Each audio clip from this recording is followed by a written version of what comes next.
Hey guys and girls, how you going? Mark Hummer here, of course. I'm doing a little video, and as you'd expect, we're going to be using some Nikon products. Look, that doesn't make any difference really for this application or I'm talking about. A lot of what I'll be saying is universal with any camera equipment, but specifically today there are a few things that are Nikon orientated and relevant, and I would like to address them first. So what we'll do is we'll talk about, there's some new lens releases coming out which are quite exciting, so I'd like to sort of review what my interests in these are and which ones I think are exciting and which ones I think maybe just don't apply to me, at least anyway, and for you, well, only you can decide that. But some of the lenses that are exciting that are coming out this year in 2021 an 85 1.2 prime. Now for me that's fantastic. As you can see here, I've got the 85 on my little camera here, the Z7, and I'm loving the 85 1.8. It's been a terrific lens for portraiture, and at 1.8 I found that very versatile and usable. The big attraction of the 1.2 is only a shallower depth of field, but not so much for a headshot, because what you can do is you can actually go too shallow on a headshot and it becomes that you're only getting like one eye and the second eye is completely blurry and the ears completely out of focus, and it can actually make a bit of a mush up and a mess of the face, unless of course you're only straight on, which then does limit your portraiture quite a lot, doesn't it? So when you're doing a few profiles and different angles and look over the head or something, you really need something with a bit more depth of field. So the 1.8's been serving me very well. I sort of flex between 1.8 and 2.8 depending exactly on the look I'm going for. But with the 1.2 option, it means really it's exciting more for full body shots or half body shots. So from, say, the waist up, you know, that shallow depth of field can really blur out the background, but because you're getting back a bit further to get half the body in, you're going to get most of the body and face in focus. And also for full body shot, it's fantastic because the whole body will pretty much be in focus, but the background will be nice and mushy. So that's fantastic. So it'll be a great option for most of your portraiture work. And as I've always said to people, just because a lens can go to 1.2 or even 0.095, that doesn't mean you have to shoot at that all the time. You know, that's just an option for specific circumstances. You're more than welcome, of course, to shoot that lens at f1.8 or f2.8 or f4 or greater, whatever suits you. So don't feel locked in that just because it's a 1.2 that's the only opportunity you have to use it. No, you can use it any aperture you like, but it's a good fallback and option to get to when you need that particular look. But that's one that is exciting me at the moment. Another lens that I thought was very interesting, it's really a cross between two, and it's the 400 prime coming out, and then they've got a 600 prime. Now I know they have a zoom of 100 to 400, but I just don't know enough about that yet to know if it's actually interesting or exciting. But I do know that the 400 prime would be very good for me. Now I've already got 400 in that I can use this 70 to 200 with a teleconverter, 2x teleconverter, and I end up with 400 mils anyway. So that's all very well for 400 mils, but the problem is the teleconverter converts it down to an f5.6. It's not so much a problem for depth of field, it's still a soft background because of the long focal length. It's more a question of the brightness factor. It's just getting a bit darker, and if I want to put something like a polarized filter on for glare off water or sky, then it's just making it a little bit darker again. So you know, we're doing twilight or early morning, evening photos, that can be a bit of a nuisance. So shooting at, say it's a 400mm and it's an f2.8, well that'd be super bright, wouldn't it? Be great. Even if it was an f.4, it would still be, you know, very, very versatile and useful, and still a bit brighter than the 5.6 I'm getting. And then with an f2.8 or f4, gives me the option then of putting the teleconverter on and not losing too much light, at least in having almost 800 mils or thereabouts. So 800mm lens with the converter on it, that's fantastic zoom factor. So it just gives me some choices, and that would be the extra reach that I've ever wanted. Don't need more than 800 mils for anything I ever do, but it would be excellent to have that option. So 400 that would be bright, that would be great, and 800 mils, even if it's a little darker, that just reaches that distance and gets you to fill the frame, well that'd be pretty cool too. So that's an exciting lens for me. The 600mm, well I think that's just going to get too big and heavy, to be honest with you.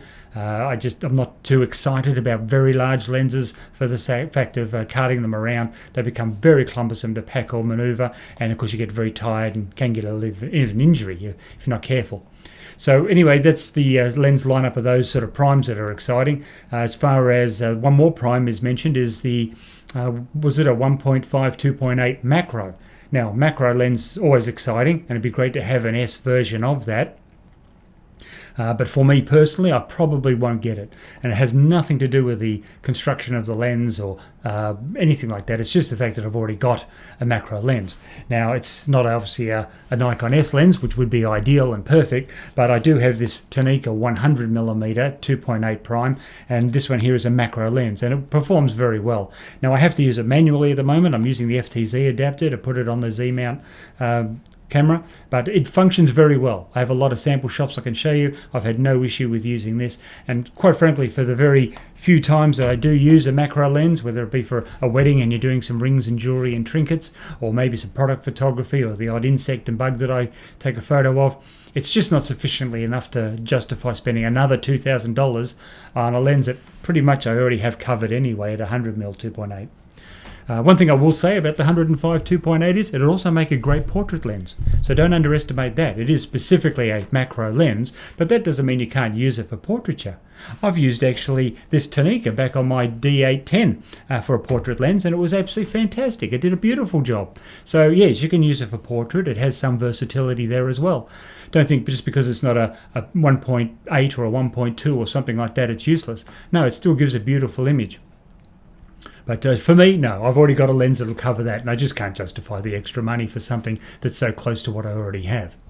So anyway, they're the lens roundup of things that actually excite me. The various pancake lenses and other, lengths and sizes don't really inspire me in any way. So it's a personal taste thing. What's great for you or what's great for me can be completely different. So I'm just sharing the things that are exciting me anyway, and I am looking forward to them. There's something we don't have to wait for, and that we've got just recently from Nikon, bless their little hearts, is a lovely firmware upgrade. So they've given us a new firmware update. It's the 1.20 version. And that's great. It's only a minor incremental change, because obviously the first number is the primary one you're looking for. So when they go a 2 or a 3 it starts with, then that's a massive upgrade and change. But any incremental change is welcome.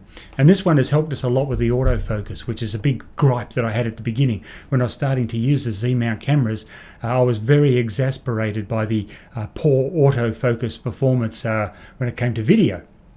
The photos, of course, was fine, but the video was a little bit frustrating. But now what I've found by using this firmware for a little while, I found that it's actually really good. That for video particularly, you can see it really sticking to the eyeball. And I've got some test footage for you to have a look at very soon. I'll put that up in a minute. But just reviewing it verbally, what we're finding the difference is that before the box that would go over the eye, it would sort of hover around the eye.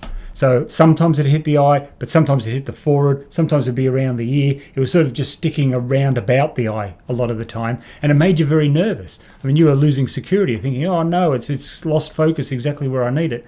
Actually, it hadn't. It was usually in focus, just that the box couldn't keep up with the autofocus. They were not syncing well.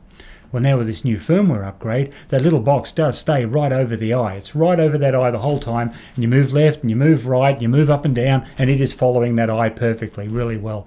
So is it like super perfect? Well, I'm not going to say it's as class leading at the moment, but it's very good. It's very reliable. And the main thing is, as I said, when you're doing the video, you can see the box actually tracking the eye for a change, not just somewhere around the head, and that gives you a lot more confidence. So I'm loving that new firmware, and I say I will give you a little test run on that and show you.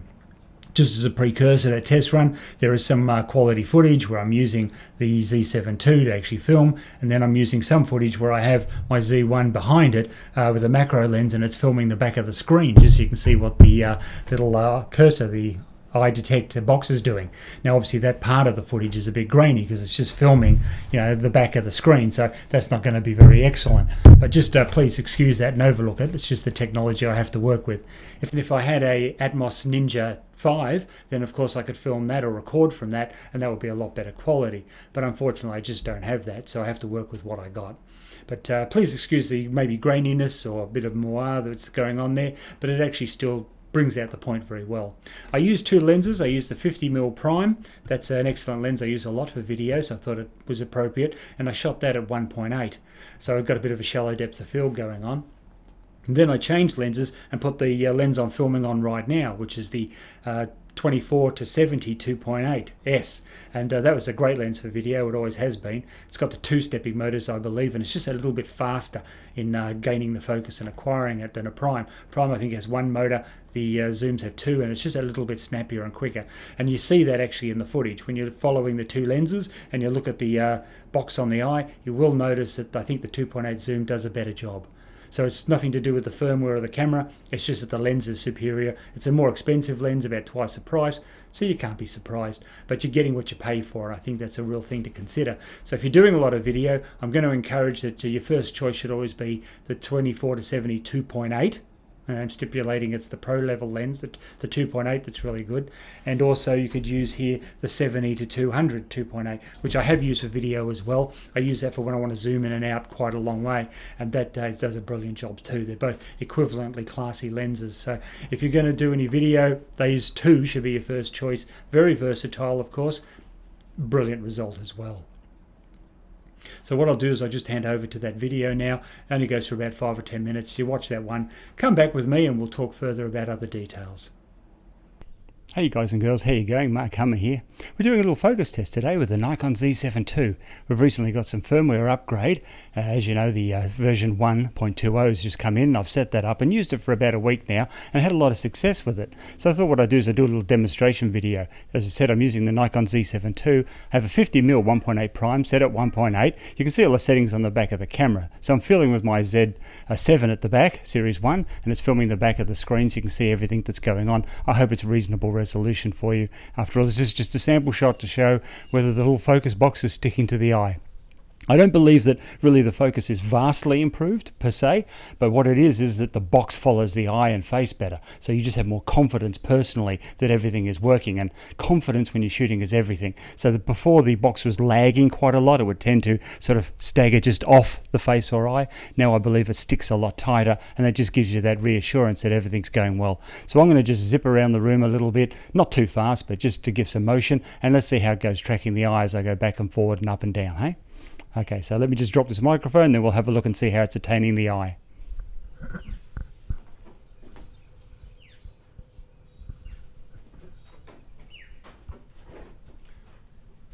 Hoping it's following me all the way to the back. Should at this distance, from what I've seen, still pick up the eye, not just only the face. So try a little bit of off-center work.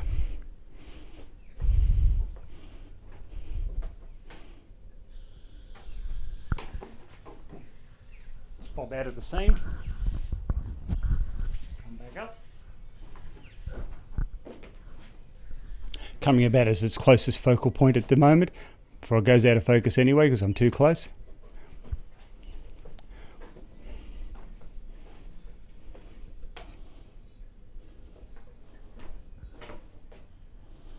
Again, just a bit of a change of height.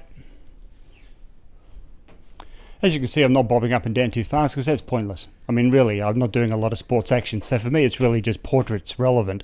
And because I get the model to move around a little bit, there might even be some slight dancing or motion, but rarely is it explosive movement.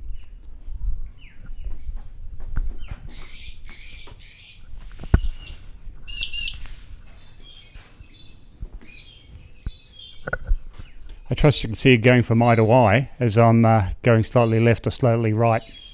I'm hoping it's grabbing the closest eye.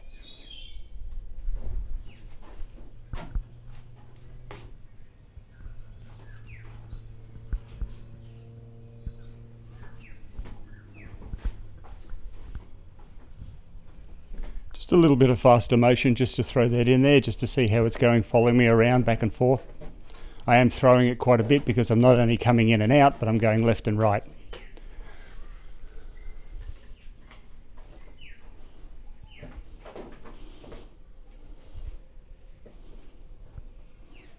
As I have no way of telling if I'm out of screen, I'm just going to stick reasonably close to the camera, centrally, not too far out of frame because I don't want to get right out of the picture very much.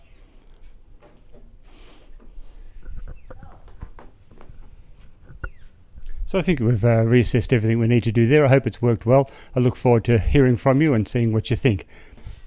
So hey guys, we're back again. We just swapped over the lens now, so it's exactly the same test and similar settings. I suppose the big difference right now is that I've got a 24 to 70 2.8 S lens on the Nikon Z7 II. And the reason I've swapped that over is just to show it's not just relevant to prime lenses or that shallow depth of field. So I've got it now set at 2.8, which is its maximum aperture, but it's still a little bit more depth than the 1.8 has. It's still set at 50mm, so the framing should be very similar. And what I'll do is I'll just walk around now and we'll see how that goes as well. Now we'll just add it does have a circular polarizing filter on the lens, and it also, I'm using LED lights just to illuminate myself, give myself extra brightness. So we'll see how it goes. I'm trusting it's going to get my eyes and it's going to follow me around just exactly the same. In fact, really, the the zoom lenses are actually have a faster motor for focusing, I believe. So it should actually be even more accurate and pick me up even quicker. At least it's given its best option to do so with that sort of a lens. So let's just have a look. You know, it's a lot more expensive lens. Let's see if it makes any difference at all with the actual focus tracking. It'll be interesting to see, hey.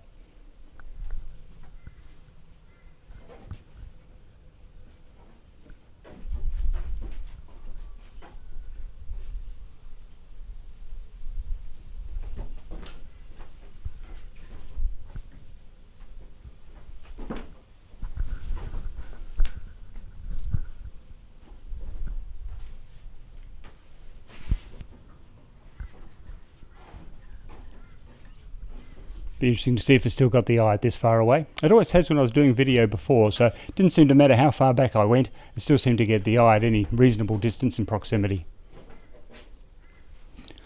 I'm interested to see also how it's going from swapping eye to eye.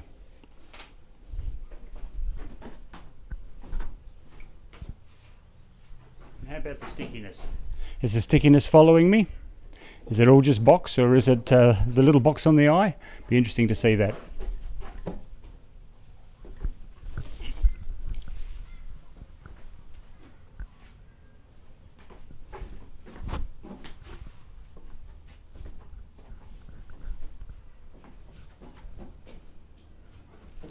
So let's just see how quickly it acquires focus when my eyes are not in.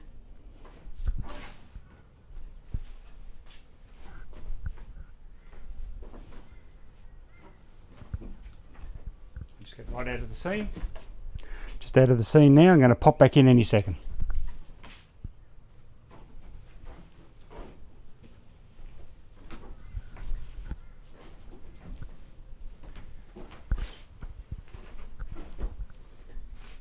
So here we go. I think we've done a pretty reasonable test. We've got lots of footage there to have a look at and review. I just wanted to say that, as I've said before, I'm not moving that quickly because I'm not a sports action photographer. Usually it's slow motion movement, dancing softly or something like that at the most when it's movement involved. So for me, and this is my case scenario, this is most relevant sort of movement that I'm interested in. So if it's acquiring it like this, I'm more than happy, because after all, 90% of my photos is a reasonably still subject as a model and doing headshots. So therefore, you know, fast movement isn't the big deal. It was more of a curiosity to see how it goes, just in case I should need it to do so.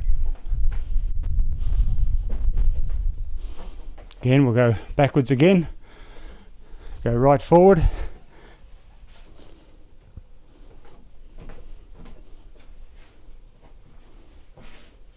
How do you like my posing skills? Are you impressed?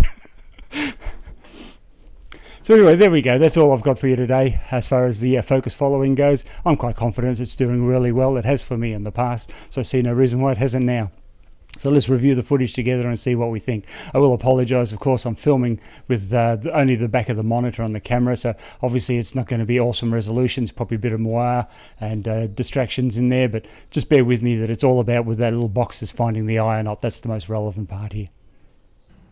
Hey guys, how you going? I hope you enjoyed that little video there, demonstration of the follow focus. It's actually quite interesting because as I'm here sitting here, I've got my phone here with the SnapBridge app, and as I'm watching the video footage here to make and check composition and focus and so on, I can see the little box, and even on the phone it is hovering around the eye perfectly, and you can see as I move left or I move right, you can see it perfectly following me, and it does build a lot of confidence. So it is working very well. Again, of course, I'm filming with the 24-70 2.8 and I'm having a lovely experience with that. So we've come back here. I've done a little bit of a fashion change, as you can see maybe. What I've got here is the cotton carrier system put back on, because we're going to talk a little bit about that. It's a minor optional change that I've spoken about previously. Previously I did a video and I had the two cameras. So I had one camera here, one camera on the side, and a camera bag. Well, what I've got is a different option for you now, which I think is an excellent idea. And you can see it here on the bench in front of me. What I have here is a speed light. It's a speed light with a flash bender on it. It's the extra large flash bender. Now I've got the various sizes of flash benders and other options as well for, you know, photo filtration on my lights, but this one I find particularly versatile and useful, mainly because of its shape and construction. So being reasonably flat in profile means that it doesn't sort of take up a lot of volume. Even though it has a large surface area, it's quite comfortable to take around, and you can squeeze it in your bag in various places. So what I'm going to do is show you how I use this with my cotton carrier system, which you might be surprised that I can. You can actually mount it. Now if you have a look at the back there, you'll be able to actually see here that I have a mount specifically with a cotton carrier bracket on it. So you can see that here. I'm sure that picks up quite well. If I just move it around a bit, you'll be able to pick that up.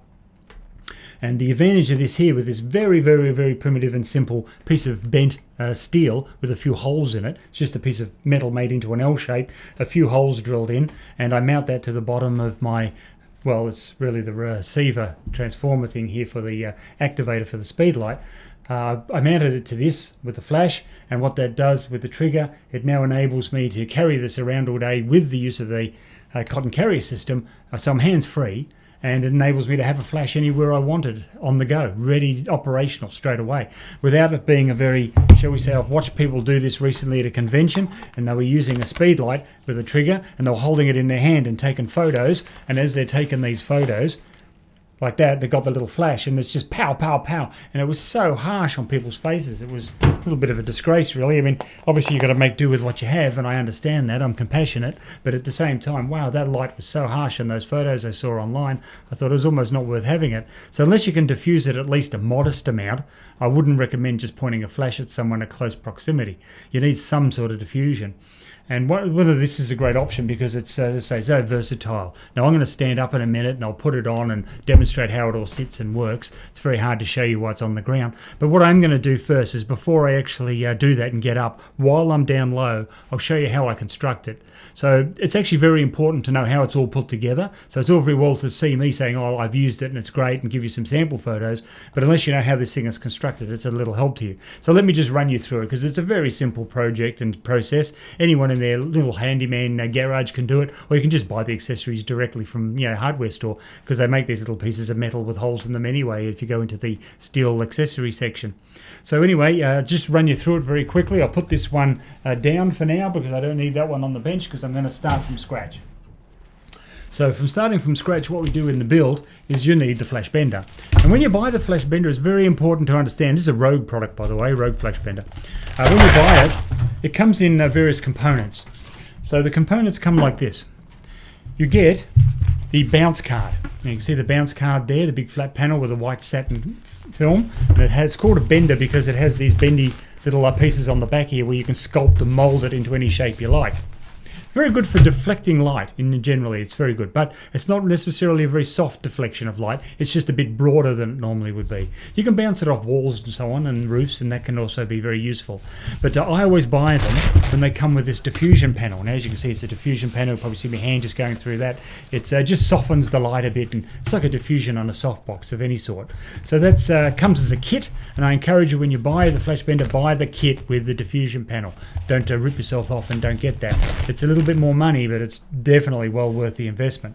Now something to keep this thing upright and firm, because it is actually very large, and of course this can crush down or get bumped or knocked, and then if it compresses and you don't notice it, it's almost useless because all the light's sort of squished into a sandwich and it's not very effective. So to keep a bit of volume going on there in this relatively flat panel, what I've done is I've made myself out these little polycarbonate panels. Now you just cut it to size based on the flash bender, but the important thing to really note and take notice of, you can see this little area here, that's a part of the flash bender's shape. It's very important you keep that when you cut it out and make sure that panel is there as well.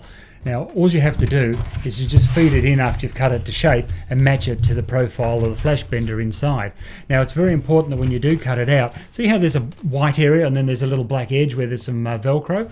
When you cut it so it's exactly halfway between the white and the black. That's actually really important. You've got to make it a little bit bigger than the white panel area, and the basis of that is it just keeps everything firm then. If it's wobbling around in there and not tied edge to edge when you close it up, what it'll do is just collapse in again and be almost useless. So you want it to form almost a little bit of an arch through the tension. Okay, so anyway, I'm going to close this up now with the perspex in there, and I'll just show you how it all comes together. So it's all done with Velcro, so it's a very useful, quick and simple thing. There's no difficult buttons, clips, or zips or anything like that to break for you. It's actually a very, very simple unit. I think it's about $100 to purchase one. So what you do is sort of to use your speed light is you put the speed light inside the little pocket here. Now I can just show you how it goes in the pocket. Alright, just goes in here. You have a little belt and strap arrangement with Velcro and a little belt, and you put that in. Now this little flap here that I mentioned, there's a Perspex flap because of your Perspex, or polycarbonate I'm using, and a little tag. And so what you do is you put it over the light like that, bring your little straps over, it has a little buckle on the other side. Feed it through the buckle just as you would doing up your belt and your pants. Nice and tight as you can, and there you go, you fastened it on and you've got it secured together. Now that's not necessarily going to stay there very long. If you're moving that around and turning it upside down, that could easily slip off. A solution to that is very, very simple and primitive. You buy yourself a little $1 or $2 roll of PVC black tape. And it can be any colour. I just use black because it matches the photo equipment and a bit more subtle. You would have seen it on the other one. And all we're going to do now is you feed this down quite a bit. Don't worry about ever moving the speed head. You don't have to worry about saying, oh, I'm affecting the motion of the speed head. I can't rotate it now or up or down. You don't need to. The whole idea is to keep it outright, flush and flat and tight. So you want it in this shape and you want it to stay in that shape. So what we're going to do is just tape it around the speed light and also the flash bender together. And make sure that is very, very secured both to the speed light and to the flash bender. And I'll explain that in very good reason why in just a sec.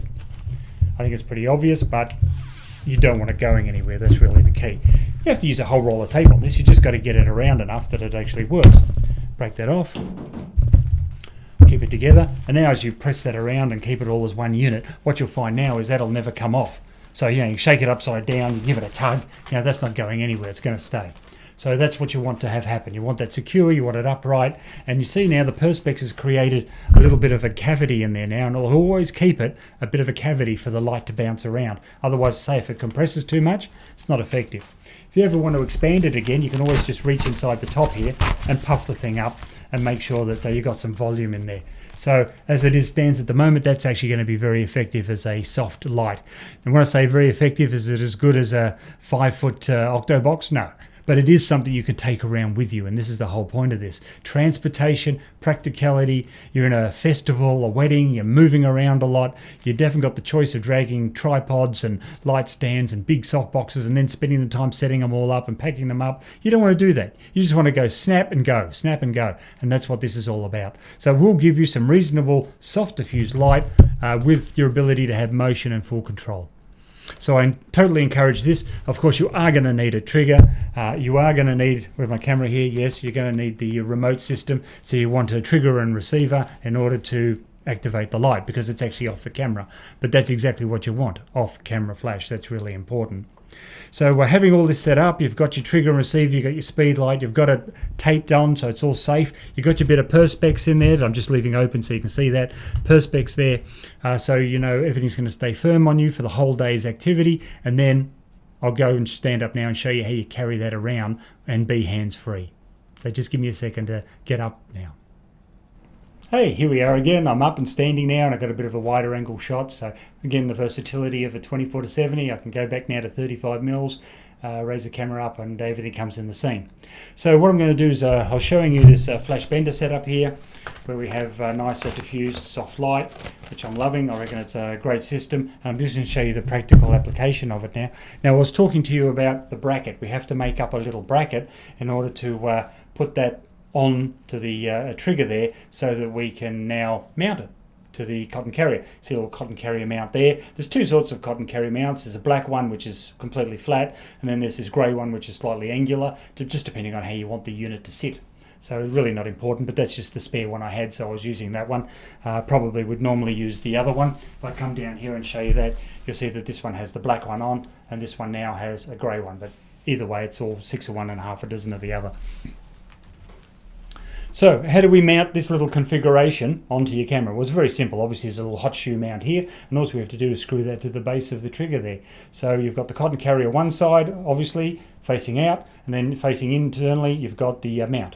And what's going to happen here is that's going to go exactly like that and be safe. So let me just show you. I'll put that together.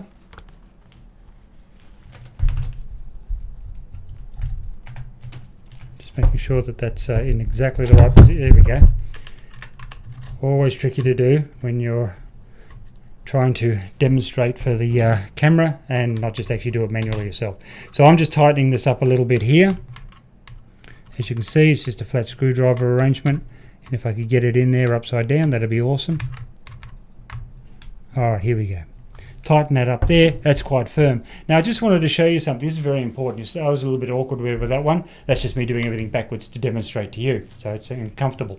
But I want to show you this tool. This is actually an important bit of technology here. This is something I've made myself. Now of course everybody's familiar with a simple standard flat screwdriver, and they are very versatile. They're small. You can whack them in your pocket when you need them to bring with you, so they're a great little tool. However, what I've made for myself is a larger, stronger version of that.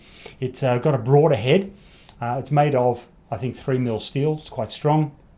It's simply constructed with a bolt going through a hole, a few nuts to keep it all together. And the whole point of this now is it's the grip you get with it. So you're using your entire wrist, your whole hand and everything to hold it firm. See, with something like this, when you need to really tighten something firm so you can be confident, this can like slip in your hand, especially your hands are a bit clammy and sweaty, so the plastic is smooth and you can get a bit of a slip, and it's often hard to really get in there.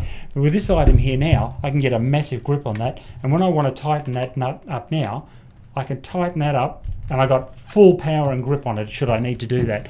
And believe me, when something like this is going onto your camera and you're going to suspend that from your waist, you don't want that ever dropping off. So you want to make sure that this is the key important things.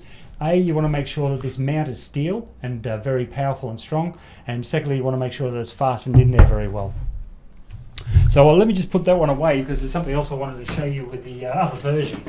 So the other version I have here that I've been using for most of the time also has another feature, and that is I've just used a bit of simple, where would that be, tape of any sort, black tape, and I've just covered up the hole because there is like a bit of a hole where light can escape in these flash benders, and I've decided I just put a bit of tape there just to cover that hole so I'm not losing light. And what I do is I just use a bit of super glue around the edge here just to make sure that that stays in and doesn't come off. Now if you wanted to, you could just add it with Velcro or something like that, stitch it in if you wish to, but for me it was just quick and simple to stick some tape on there and make sure I didn't lose any light, which was very important.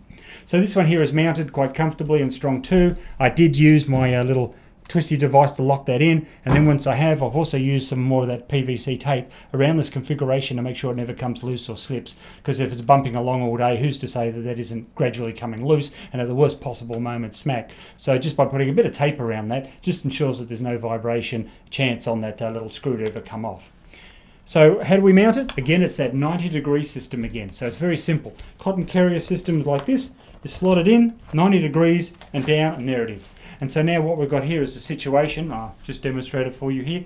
What you've got now is the speed light available to use at a moment's notice, all set up ready to go, and your hands are free with it. So when you need the speed light, 90 degrees up, same with the camera, and you're up and taking photos. See that? So you can have this extended out as far as you want. If you want some width, you can use the width. If you want to angle it in, or you want to, let's say you want to go over your head to get directional light straight on them for whatever reason, you can do that as well. You can bring it forward if you really want some intense light, or if you want to take a photo and you want to go backwards, you just go backwards with it and soften it a bit. But you see, you've got all that versatility in your hand at the moment to get the light angled exactly where you like it. If you're using a light stand, you set it up and you take some photos and think, oh, that's not quite right, and then you've got to go back and fiddle with it again, and it's like a little bit distracting and annoying trying to get everything just right. And then of course you're freaking out about a gust of wind coming and blowing it all over, or someone tripping over your tripod legs. With this here, there's no trip hazard, so there's no way anybody in a convention centre and or perhaps a wedding or something can complain about you creating trip hazards for the guests. You're not, because you're the trip hazard only, and you can quickly get out of someone's way when you see them coming without any chance of them bumping anything over.